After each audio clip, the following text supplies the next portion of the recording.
This year you will be voting on May 12th, this coming Tuesday, for 3 candidates for village trustee and one of the 2 candidates here tonight for village president. The 2 candidates are Sheena Collum and Emily Hines. Each candidate in alphabetical order has 2 minutes for an opening statement.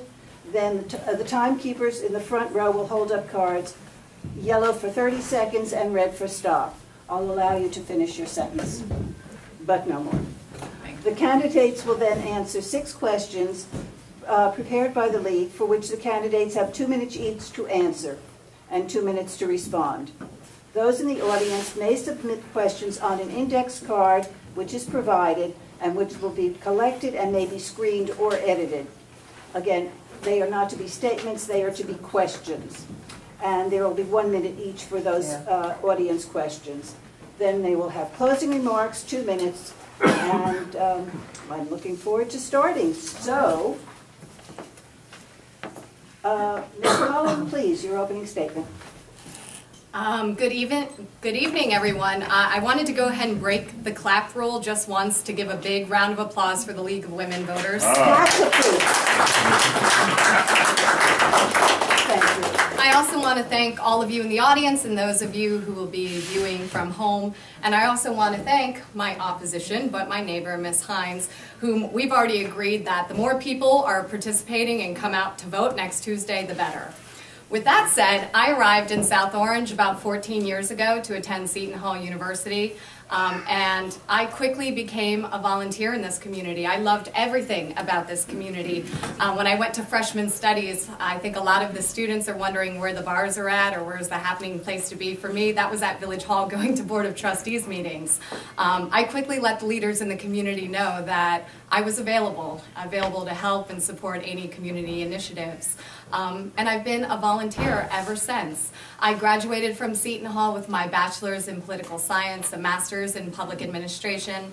Professionally, I'm the executive director of the American Planning Association in New Jersey, where I work basically every day on a broad range of public policy issues, including smart growth, economic development, redevelopment, housing, sustainability, transportation, parking, circulation, basically all the pieces that help make a community whole.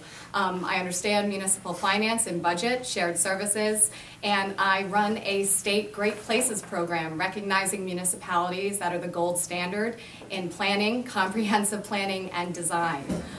For more information about me, please visit my website at southorange2015.com, and I look forward to going through all the questions tonight. Thank you. Ms. Hines? Good evening. Thank you to the League of Women Voters. Thank you to everyone tonight for coming here. Please raise your hand in the back if you can't hear me. I promise I will speak more loudly. But we're leaving the microphone down in the hopes that we don't have to pass it back and forth this evening. Thank you, everyone. I think that this is really a historic race because this is the first time that South Orange will have a woman village president, either way. And I'm really honored to be a part of that. Breaking the clap one more time. I'm Emily Hines. I am a homeowner here in South Orange. My kids go to school with your kids. I am incredibly honored to be part of this race. I am an attorney. I practiced in the courtrooms in New Jersey, in Brooklyn, in Queens, in the Bronx. I honed my skills as an advocate. And then I moved in-house to AIG, where I honed my skills as a negotiator and a coordinator of mass tort and toxic tort litigation. I really zeroed in on emerging risks and tracking the way that things affect our finances in the long term. Litigation like TCE exposure cases, EMF exposure cases from cell towers and cell phones, artificial food flavoring cases. But really at the core of that was dealing with people and dealing with the ways that we get people to work together, being in a leadership role and handling issues that are important to large groups of people that have different ideas. It's important to be able to bring stakeholders to the table. I look forward to being more engaged in village government, While I was at AIG, I did a lot of travel, and I wasn't able to participate here in town the way I wanted to. Most of my volunteer work has been through my children's schools, in their classrooms as the Girl Scout Daisy Troop leader, and I hope to be able to continue to serve my community as your village president. Thank you. There are 6 prepared questions. The first one, which will be answered first by Ms. Hines. What do you consider to be the most important issue facing South Orange Village, and how would you address it? All right. In March, the current board unanimously designated our village, South Orange Village, as a rehabilitation district. And I really do think that that is probably the core issue for me in this race. A rehabilitation district is created under the Blighted Areas Clause of our state constitution, and I disagree with labeling our homes this way. The purpose of that law is to arrest deterioration, eliminate substandard conditions. The whole of our village is not deteriorated. It is not substandard. This was a unanimous action by our Board of Trustees, and it grants them a lot of powers. I understand that in the short term, some of those powers can be good. Giving grants, giving loans, saying that homeowners can phase in taxes on changes to their property. But as part of that, they can give grants to businesses, loans to businesses, enter into planning agreements that permit more variances, more pilots, abatements. It allows the board to circumvent public bidding process and eliminates public notice requirements under some circumstances. I think that it is short-sighted to say that this broad sweeping resolution was just intended for the commercial areas of our town. It is something that covers the entire village, every home in our village. And if we want to be able to take a more measured approach, we need to scale it down and zero in on those commercial districts. We have to look at zoning, which protects the integrity of our homes, the integrity of our neighborhoods. Let's get back to basics. We have a master plan that needs to be updated. It needs to reflect the changes in our community. We have recommendations in, for example, the 2009 Smart Growth Vision Plan. Those are great ideas that promote the walkable community that we have, and that's where we need to zero in on. I stand for smart growth for South Orange, and I'll stop there instead of starting a new sentence. Thank you. Thank you. Ms. Cullen. I'll start by saying I disagree with my neighbor and opposition. I wouldn't be citing the Constitution. I'd look closely at local housing and redevelopment laws. The genesis of rehabilitation was essentially to make improvements in our commercial corridors.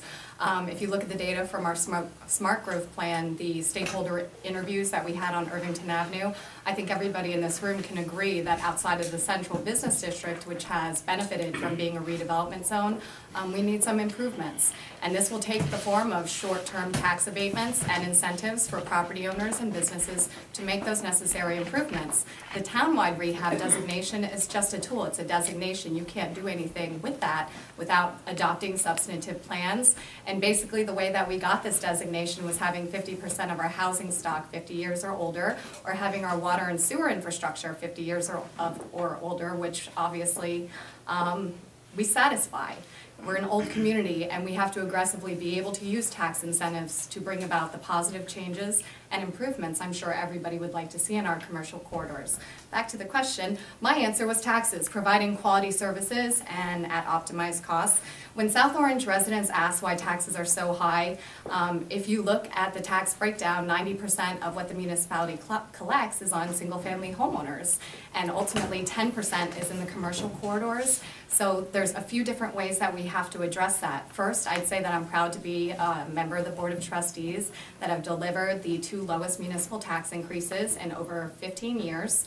And we have averaged our annual increases to 0.67%. How we're able to address this moving forward is first by shared services, interlocal agreements, and working with our school board. Next, economic development, the type that we've been seeing in our commercial corridors, specifically in our downtown alone. The last proposition that we had, Third and Valley's development, brought in roughly $10 million to the municipality and $600,000 annually. And finally, making sure we have shovel-ready projects for grants, which we've received $2 million in the past 2 years. Next question. What is your plan for South Orange Village Hall? We'll start with Ms. Collum. So a lot of folks in this room probably know that I was the one who initiated wanting to do an RFP to see what the public market would have to say about Village Hall. The reason that I did this was because I wanted our village to be able to have options. We know now that construction costs will be roughly $5.5 million, and that's a part of a larger issue that we have with all of our municipal facilities. I would estimate that in the next 15 years we'd be doubling our debt, which is roughly $50 million right now. So we issued the RFP to see what type of private developer, private business would be able to restore it to historic standards, but offer perhaps a different land use option for a connector between the west side of town and the east side of town. And I'm happy to say that we did get 2 bids. Pleasantly surprised that we got 2 bids. One for a boutique hotel, which was identified in the Atlantic Group report from the early 1990s as a good use for our community, and secondly, a really reputable restaurant group that restores historic buildings and opens a restaurant. They would have a formal dining room on the first floor, outdoor seating and meeting space on the second floor. Right now, what we're looking at is the cost estimates. We need to decide whether financially this is a good choice for our village and whether or not it's a good land use option to be a connector between our central business district and east on South Orange Avenue. And ultimately what I am proud of is that we're giving our Board of Trustees choices. And as village president, I will always ensure that the board members have choices and that when we make the best decision, it's based on having a variety of different options and not feeling like we're backed into a corner. Finally, I think that in the next 20 years, we have to be very creative about, and I don't plan to serve for 20 years if elected, but I think that we need to be very creative in how we address all of our municipal facilities, because a lot of deferred maintenance from the early 1990s have led to this position that we're in today. So if we're able to reach the goals that I think everybody wants, but we achieve them in different ways, I think that's a win for the village. Thank you. Ms. Hines. Just to take a step back, I do laud our village government for not going over the 2% tax cap, but I would say that you're following the law there and we wouldn't expect anything less. With respect to Village Hall, we should not be selling Village Hall. It is the central focal point of our community. It is a historic asset. When we look at the assets that we have in our community from a fiscal perspective, we have tangible and intangible assets. The historic and cultural significance of that building is an intangible and a tangible asset. We know that maintaining a historic walkable district in our downtown areas has a fiscal impact on the businesses that exist there. This isn't just because it's pretty. It's not just because it's old. Those are really great things, but we need to examine the fiscal impact of selling off what is the central focal point of our village. It is my understanding that that is the oldest municipal building in all of Essex County. We need to protect it. Now we look at the financial costs. Those cost overruns have occurred. We know that. We cannot rewrite history. But what we can do is finish the job, move back in, and stop renting space at the PNC building across the street. We know that the parking behind that facility is an incredibly valuable asset to our town. We need to be careful that as we make plans and changes to that structure, that we are careful with what happens with that parking. We have to preserve our unique architecture. Not every building can be preserved, but the Village Hall is different. It is our town. It is the symbol of our village, and we have to take care of it. It provides a sense of community. The other question I have is, if we sell it, what kind of power do we have to really control what happens with that building?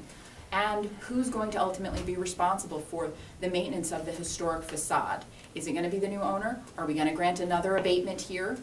I'll stop there. Thank you. Thank you. Question 3. What would be your best case scenario for using the former Mary Lawn properties? Ms. Hines. I think that with respect to Mary Lawn, we cannot make decisions about the use of the Mary Lawn property without the owners at the table with us. It's my understanding from the last Board of Trustee meeting that that's not currently the case. That we need to bring all the stakeholders with regard to that property to the negotiating table together, and that we shouldn't be making decisions without the owner of a property involved in that decision making. There are other stakeholders here as well. We need to look at the neighbors, the people that surround that building, and ask them what is going to work for them. We have an important historic structure there, but we can't save every historic home. We love that mansion, it's beautiful, the school has been there for a long time. We may not be able to preserve that. We need to investigate whether that can be accomplished or can't be accomplished. I've heard differing views, that the mansion itself is in disrepair and has been overrun with vermin. I've heard that those rumors are not true. I would need to be able to walk in that building. I would need an engineer to be able to provide guidance on that before we could come to a conclusion about that. But ultimately, everyone needs to be at the table. We can't make decisions about the owners of a property standing with us. Ms. Collins. I would disagree also with Ms. Hines. I think the scenario with Mary Lawn is, in one statement she says we need to protect our zoning, but in the next statement she says we have to work with the property owners. Those property owners were advertising a non-conforming use for something that was outside the boundaries of what the existing zoning entailed, which was a day school, single family, an RA 100 zone on 1,000 square feet, or an RA 75 to be consistent with the surrounding properties. What she referenced as bringing people together, I did as a trustee working with trustee Mark Rosner, where we created a working group of stakeholders from the Montrose Park Historic District, as well as the West Montrose Neighborhood Association. And together with the residents, our professionals, including our village planner, our engineer, all of our land use experts, including the members of our development committee, we've looked at several different scenarios of what the community believes is the best use of that site. And the discussion is not being driven by the money needed to make a transaction occur from the Sisters of Charity's perspective. So I feel that we need to be in the driver's seat, and it is through rehabilitation, which my opponent opposes, that we can be very specific on sensitive sites like Mary Lawn and ensure that the outcome is favorable to the entire neighborhood. Is that a stop? No. Oh, I'm sorry. The last point is that this might all be moot because there is a Board of Education outside of South Orange interested in acquiring the property for a gifted and talented program. Under this proposal, it is a day school, and it could serve the purpose of a conforming use. So back to the question of the best case scenario, I would say that if we're able to maintain it as a day school and perhaps be able to restore the Graves House next to it for administrative services for this Board of Education would be a best scenario outcome for all the stakeholders who have participated. Thank you. The next question before us, what steps would you propose to be sure that affordable housing is available for long-term residents, particularly our workforce and seniors? Ms. Collins. So affordable housing is something that I'm really, really passionate about because I think it's often misrepresented in the public sphere. You know, a lot of the people in South Orange who would be eligible for affordable housing include people who work in our school district, some of our municipal employees, some of our nonprofit workers. And so I think it's important to understand the history. In roughly 1985 or so was the Fair Housing Act that was enacted by the state legislature, basically meaning that all municipalities need to provide their fair share of affordable housing. What happened all the way up to roughly 2009 was something called regional contribution agreements, where wealthier municipalities would sell off their obligation to poorer communities, which is essentially why New Jersey is probably one of the most segregated states in the country. What I can say about South Orange is that we've met our obligations and we've done it in a very aggressive way. There's an ordinance on the books that requires 20% on-site. In certain redevelopers agreements, we have 10% on-site and 10% off-site, and we've been able to meet the demands and needs of our fair share of growth in South Orange by being able to do market to affordable buy-downs. Moving forward, I continue to support all of the policies that ensures that South Orange is ahead of the curve. I think there's probably going to be a lot of builders' remedy lawsuits as a result of a recent Supreme Court ruling and the fact that COA is no longer operational. We're in a state of flux. But I do know, and I feel very confident, that South Orange has done everything that it needs to do to fulfill its obligation. And moving forward, I'd like to use some of our Affordable Housing Trust Fund money, which has been built up and will be approaching probably close to $750,000, to focus on the needs of senior citizens who need affordable housing to be able to remain in South Orange. Thank you. Ms. Hines? I think that a key element to affordable housing is taxes. Our aging population cannot stay in their homes if they cannot afford to. If they have paid off their mortgage and yet still have over $1,000 a month to pay in taxes, they cannot stay in their homes. That means ensuring that everyone pays their fair share in taxes. It means that we need to make hard decisions and keep our budget in check, work with our school board to ensure that we can stay ahead of their budget. That makes up obviously more than half of our tax bill. Homeowners like me pay some of the highest taxes in our state. New Jersey pays some of the highest taxes in our nation. We can't, look, I'm not going to run on a platform that says I can lower your New Jersey taxes. If I could do that, then I think I'd be canonized. There are some changes that we can make, though. We need to closely examine our budget. We need to continue to explore ways to share services to reduce redundancy. But we also need to take a look at the property that the town owns. For example, at 41 3rd Street, at 13 2nd Street, and get them back on the tax rolls. Property like that shouldn't be in the hands of government. It needs to be back on the tax rolls. We need to stop giving tax break to big businesses. Look, is it a tax benefit? I'll give you a scenario. You're walking down the street and you get mugged. They take your money, they take your clothes, but they give you back your shoes. Do you feel like you've gotten a benefit? Because that's what a pilot does. We've got this scenario where we've let people get a special privilege here by getting that pilot, that abatement. Those new projects have 30-year abatements. The 3rd and Valley Street, the Gateway project, 30 years.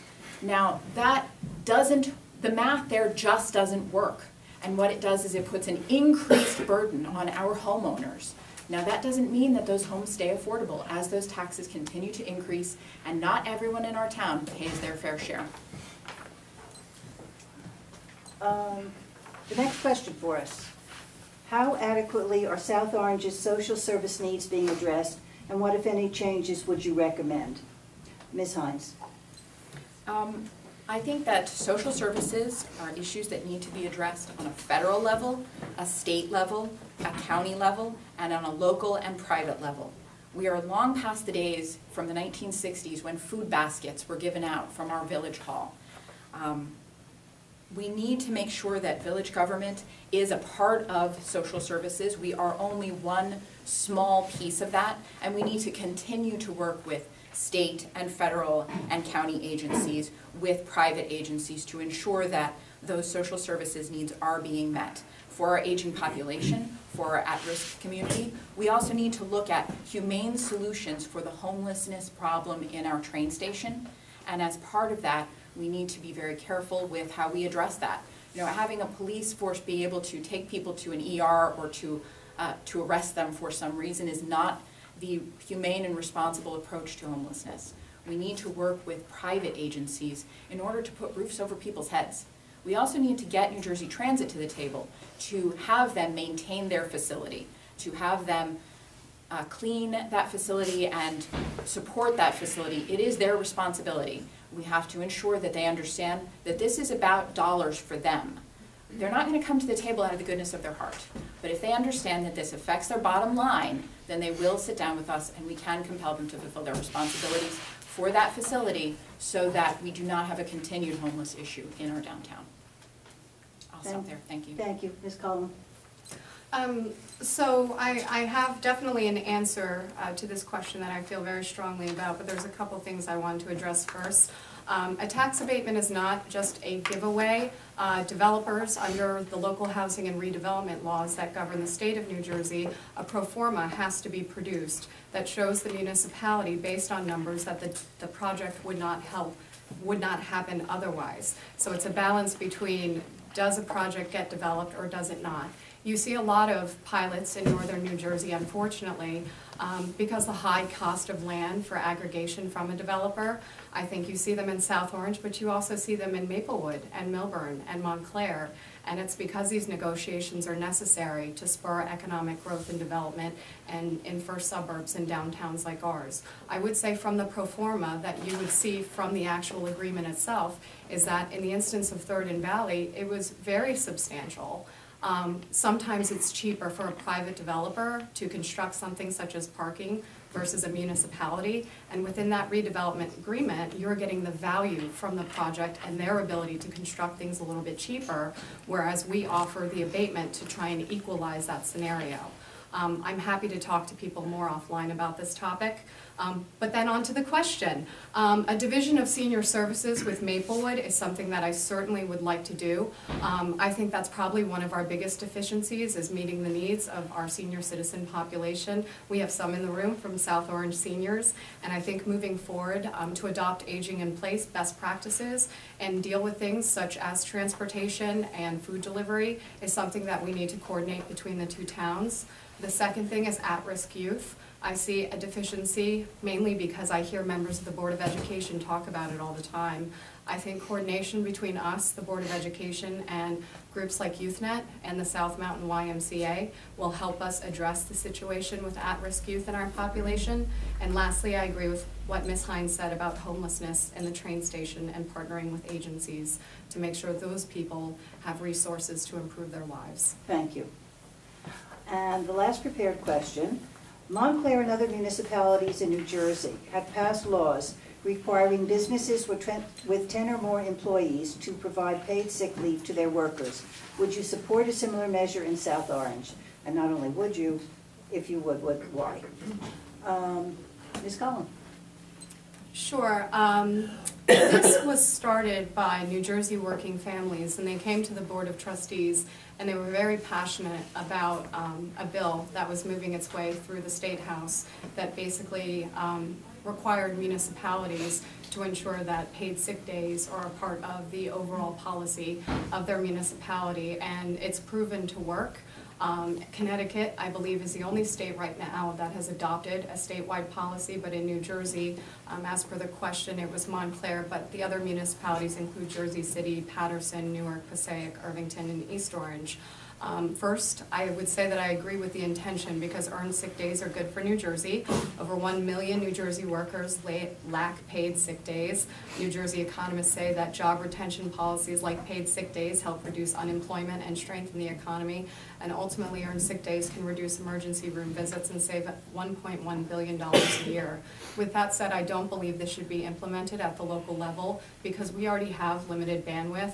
It's probably what has gotten New Jersey in so much trouble in the past is not taking the aggressive action to implement things on the state level and then expecting the 564 municipalities within the New Jersey jurisdiction to try and create and administer their own program. I do absolutely believe with the intent of paid sick days, they're proven to work, they're proven to strengthen the economy, and as village president, I would work with the Board of Trustees to draft a resolution to our state legislators, who are our voices in Trenton, to ensure that we get behind it at the state level, but definitely not at the local level.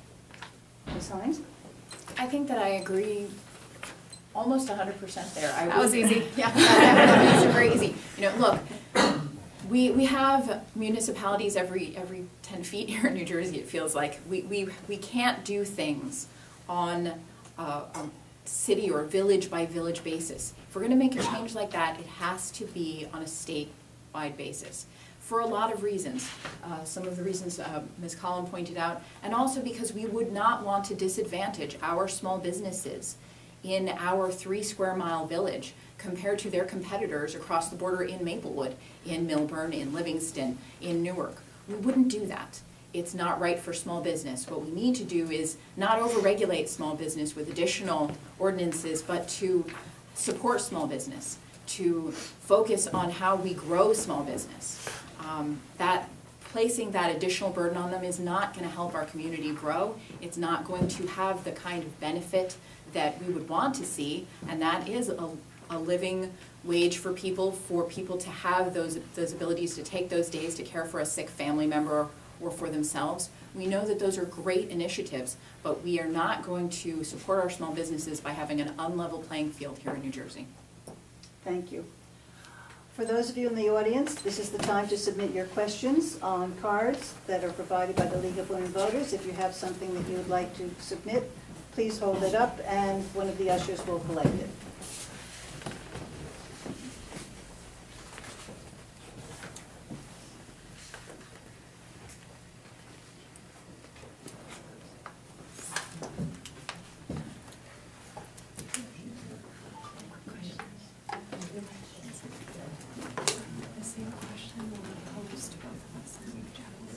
Yes. Okay, sounds good, thank you. If not, you'll have my food to the fire.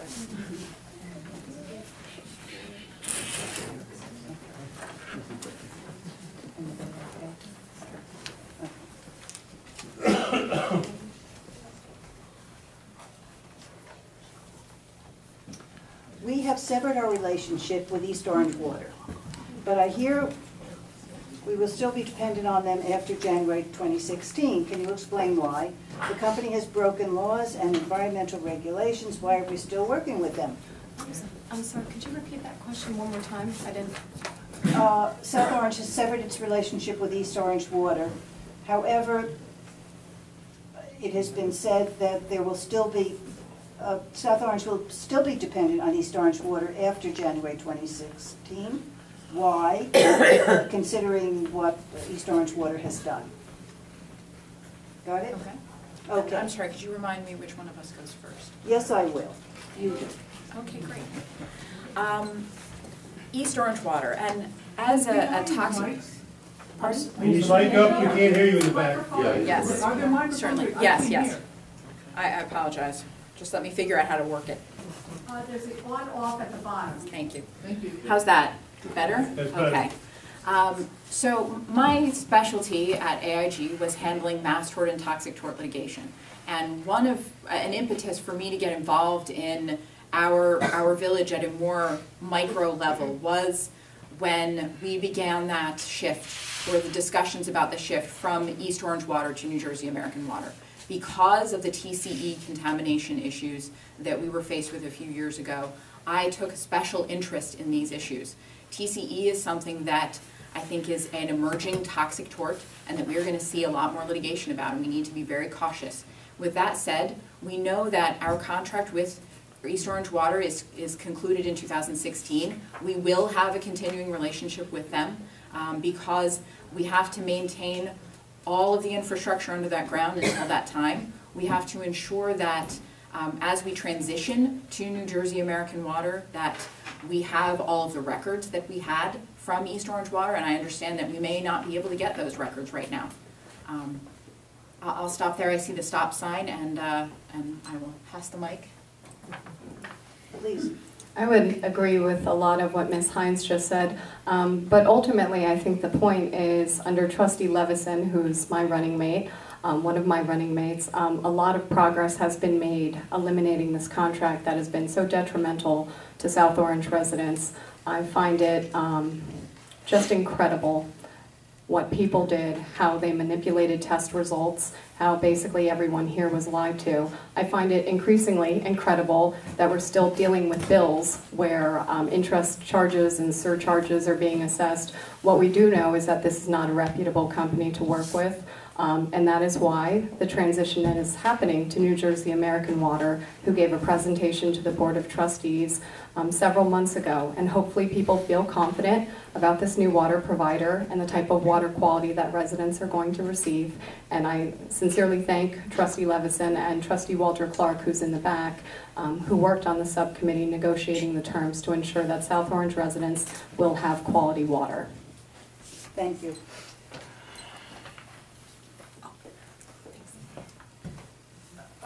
What ways would you recommend to introduce more transparency to major initiatives? I think we can always do a lot better than what we do right now.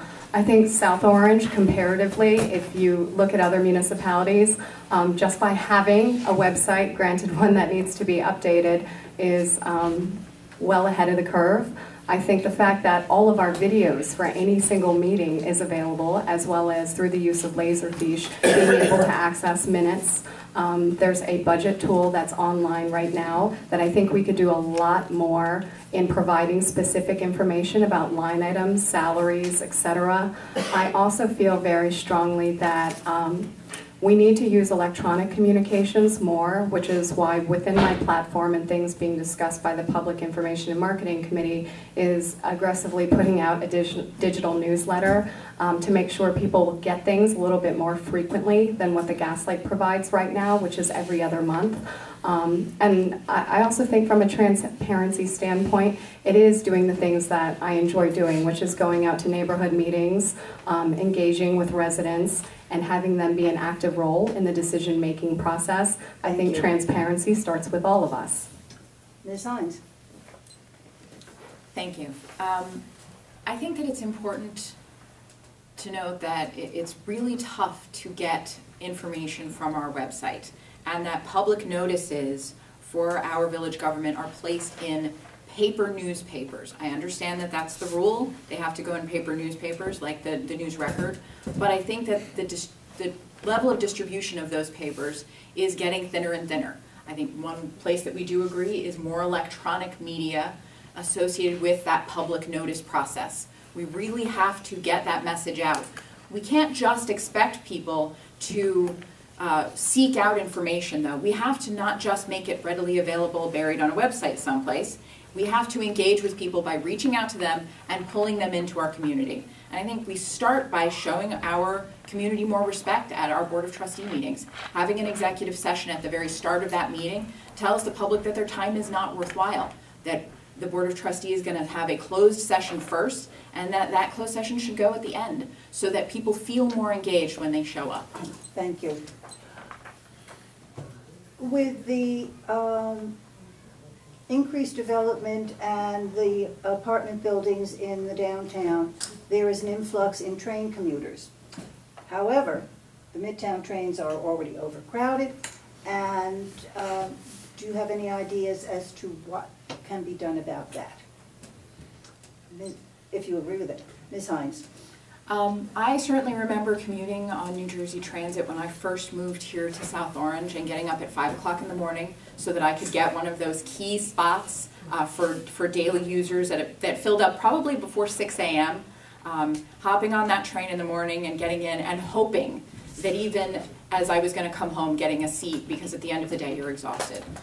New Jersey Transit controls those trains, but we absolutely can sit down with them and emphasize to them that this is about their bottom line. This is about ensuring that the needs of our community are provided for because it serves their purposes. They understand dollars. Let's make them see the dollar signs when they look at South Orange. Ms. Cullen? Yes, I agree that it definitely is a problem.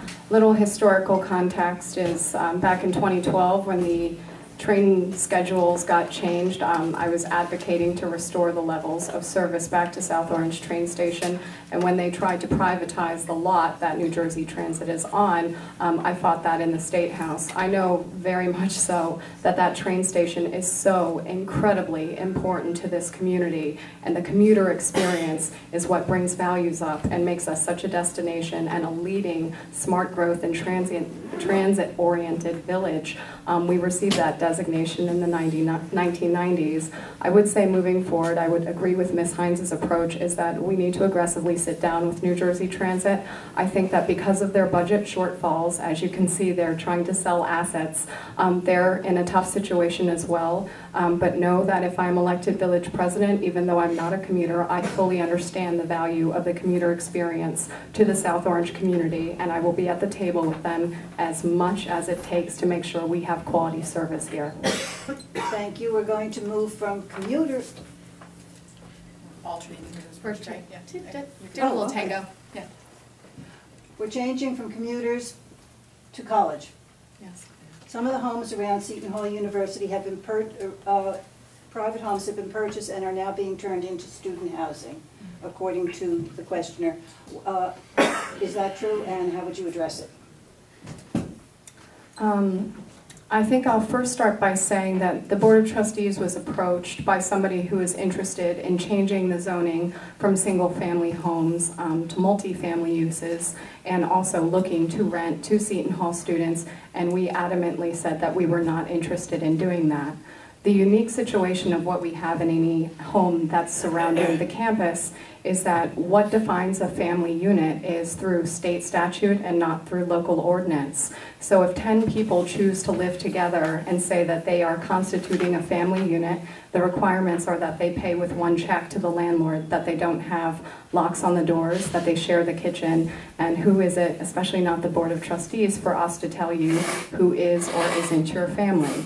Under those guidelines, where I do think that we can be a lot more aggressive is on things that are currently on the books, like over parking of cars into lawns, aggressive code enforcement in properties that aren't being properly maintained, and aggressively reporting things to the South Orange Police Department if quality of life issues get out of control.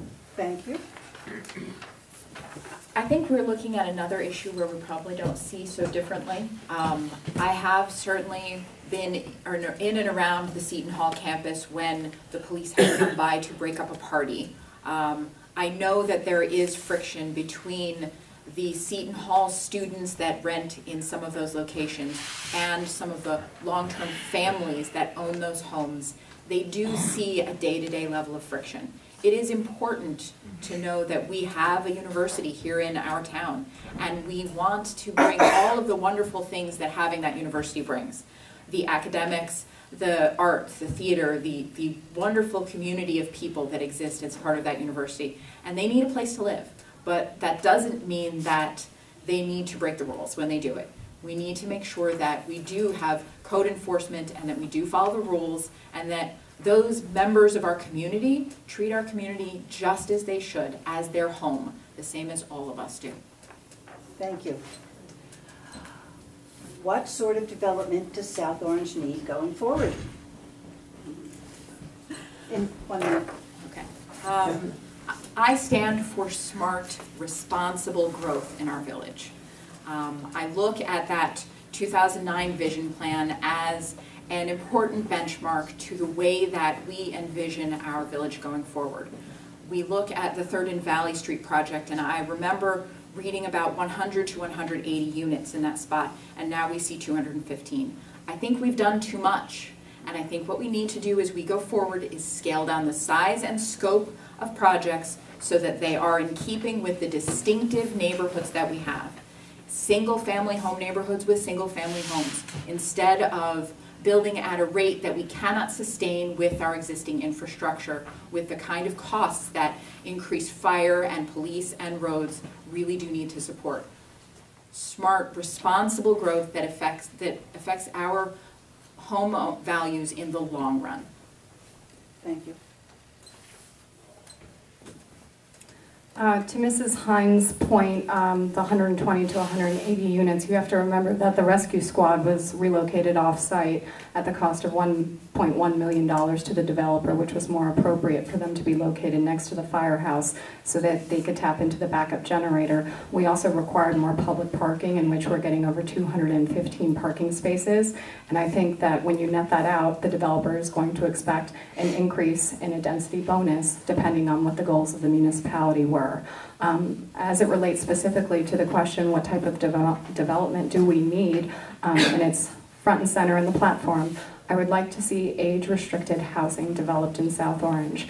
Right now, I know so many folks who are downsizing from homes and want an option in South Orange, and we don't have that. And apartment living isn't for everyone, even though a lot of people are taking advantage of it who are downsizing. We're looking for units that have the master bedroom, kitchen, amenities on the first floor, and guest rooms on the second floor that are maintenance-free and easy for senior citizens wanting to remain in South Orange to buy and utilize.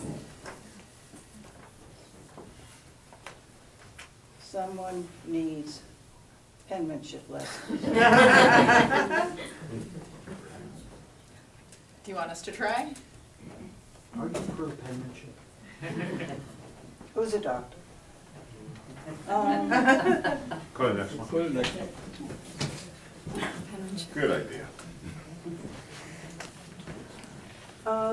This to Ms. Hines, but I'd like from both of you. Please, specific steps that you would propose to ensure the long-term health of our community.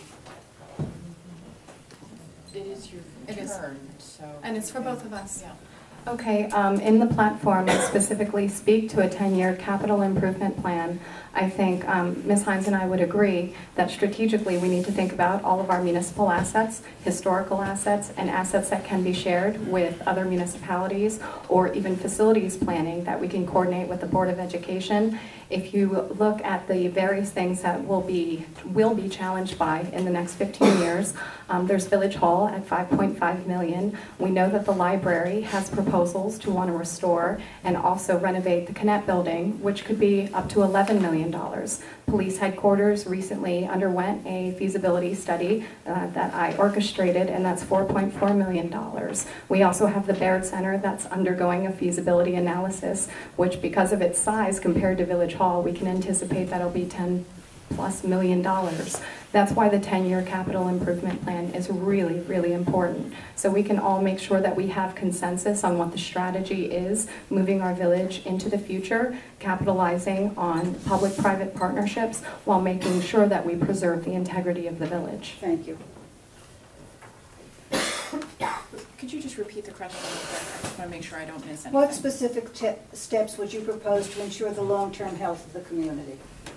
So, as Ms. Collin pointed out, we don't necessarily see too differently in terms of what expenditures are necessary. We do have capital expenditures that are going to be necessary. We're going to have to be very careful and make hard fiscal choices as we move forward with respect to our budget and investing in our future and the kinds of buildings that we're going to need to repair or build elsewhere.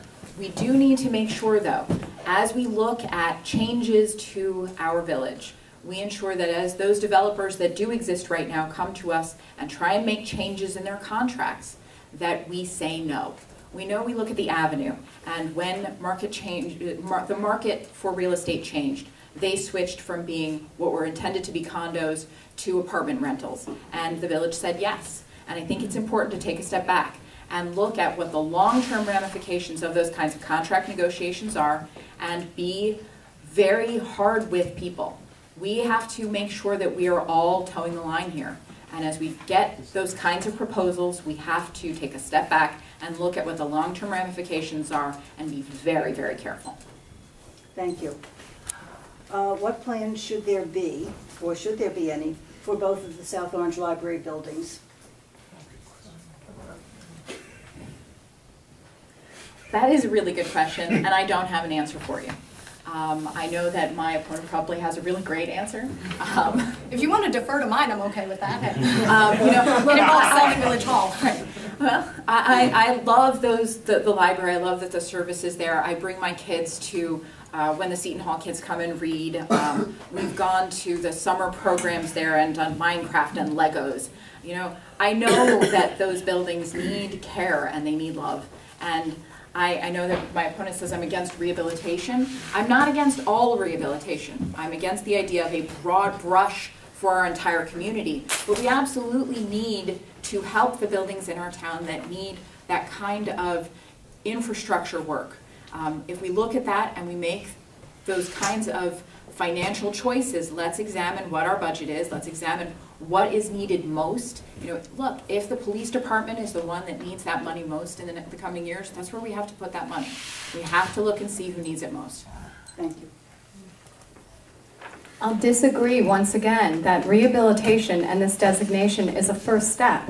After that is when we're very specific about rehabilitation plans and what to do with specific properties. When Ms. Hines was referencing that developers shouldn't have these changes and control things, I agree completely, which is why the village is in the driver's seat when we're within a redevelopment zone, and in a rehabilitation district, the village is in the driver's seat as well. Controls for the municipality is what we want so that we can protect the integrity of properties and offer competitive tax incentives to get exactly what we want.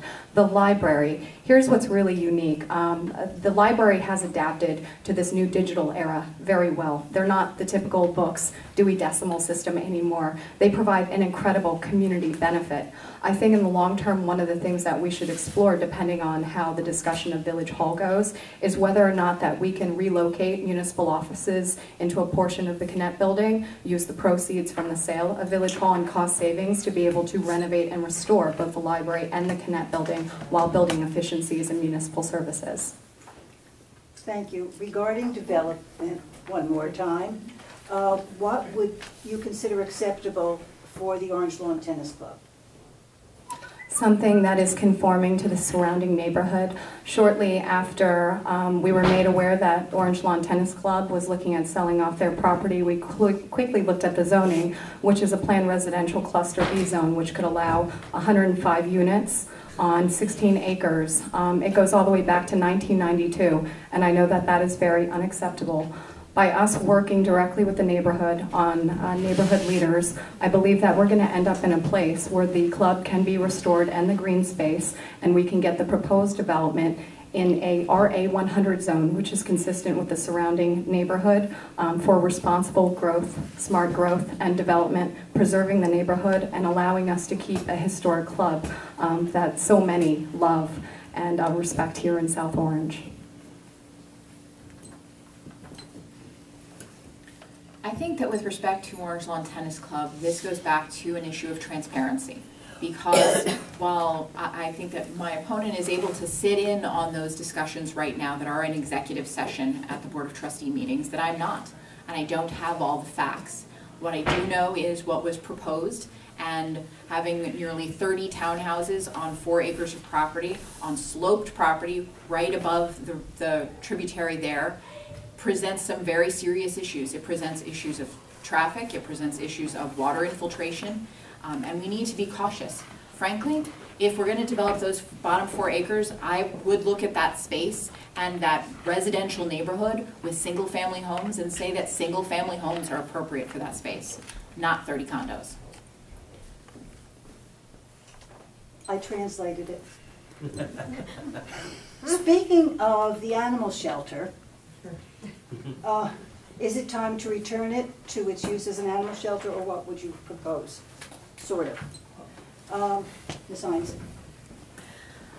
You know, Whoever wrote that, penmanship lessons. I don't see anyone raising their hand. I promise not to call anyone out. I was sitting at the Board of Trustee meeting the other night when the TNR group came in and gave their presentation, and I thought it was really wonderful. I certainly think that it, as I followed up with their people and asked to see their numbers on a spreadsheet, that it really made financial sense to look at that humane approach to animal care. All of the pets that I have ever owned have been rescues, and I think that there is always a need for a rescue facility that doesn't believe in killing animals, because frankly, I love dogs, I love cats, I love pets. But as we look at that single property, I think that it's going to take some serious examination about what is appropriate for that space, and then I can't tell you what I should put in that space without everybody at the table together first. Whether we use that as an animal shelter is still to be determined, because Sheena Working Group column supported engaging the Farrellfield Park Conservancy to participate in the discussions, which I feel like they weren't afforded in the past. There's several competing interests here. Yeah, we need a quality animal shelter, but I question whether or not it needs to be dedicated to South Orange. Is this a shared service with Maplewood? Is it a county facility that provides good vet services? And balancing that against the demands of our local residents, regional needs, and then also looking what is the best land use decision for that property. And I think that by working directly with the folks who surround that property and also getting the input from people who are animal lovers, we're going to work through this process together and hopefully end up in a place where all of our goals are met. And I will note that I was the one who spearheaded working with the TNR folks who came and gave the presentation to the Board of Trustees that night. Thank you. Are there any other questions? Okay, I think we're ready for closing. So, 2 minutes for closing. We will start with Ms. Hines. Right. Although we were all alternating, did you? I started with opening statements. So I'm going to go back and reintroduce myself. I think some people came in a little later. I'm Emily Hines, and I'm running for village president because I have the leadership qualities necessary to fulfill this role, but also because more than the last 100 resolutions that came out of our Board of Trustees were passed unanimously, and we need a fresh perspective. We need a new voice that represents an alternate view. I understand that we have an unopposed group running for Board of Trustee, and I know that my opponent has 2 more years on her term. And I assure you that I have the ability to work with many people, with everyone here, in order to build a consensus, but not unanimity. And that the reason that you should choose to vote for me, vote line A on May 12th, on Tuesday, is to provide that new and fresh perspective to the Board of Trustees and to provide the guidance and the leadership that our village needs. Thank you. I hate to disagree with somebody's closing statement, but I think a statement like all resolutions are passed unanimously, that's a statement that gets likely made by somebody who hasn't attended any committee meetings. The process of our government is that we have trustee standing committees, we have advisory boards, and it's through that good process that we build consensus and that we argue and that we debate and we come up with something that we can bring to the full Board of Trustees. If every time somebody had a differing of view, we did it live on Monday night, we'd perhaps be one of the most inefficient governments in the state of New Jersey. And so I honor that process, and I look forward to the debates we'll continue through those different channels. So in closing, a lot of people ask me why I'd want to do this job because it's a thankless job. It's a lot of hours, an extreme amount of hours, and sometimes you get criticized. But the reality is, serving this village for the past 14 years has been one of the most rewarding experiences of my lifetime. There's so many people in this room that I'm looking at right now. We are a village of volunteers. And I've learned a lot through not just serving in various leadership roles on about a dozen boards, but also as being a trustee of the past 2 years. I think folks know that I'm committed to working groups, that I'm committed to consensus building, and I've displayed that time and time again, and I think that's what moves our village forward. I think folks also recognize that I have a lot of energy. I'm a little tamped down tonight because people tell me don't get too excited, but what's not to be excited about? We've got amazing assets, we have incredible opportunities, and when I used on the campaign trail, I had 20 events in 30 days. I use a puzzle to describe what municipalities are, and that we have so many different interests and moving pieces. And it's the role of the village president and the Board of Trustees to try and make all these pieces fit together to form a beautiful picture. I've enjoyed working for you and with you over the past 14 years, and I hope you will vote for me, Sheena Collum, row B, on Tuesday, May 12th. Thank you both.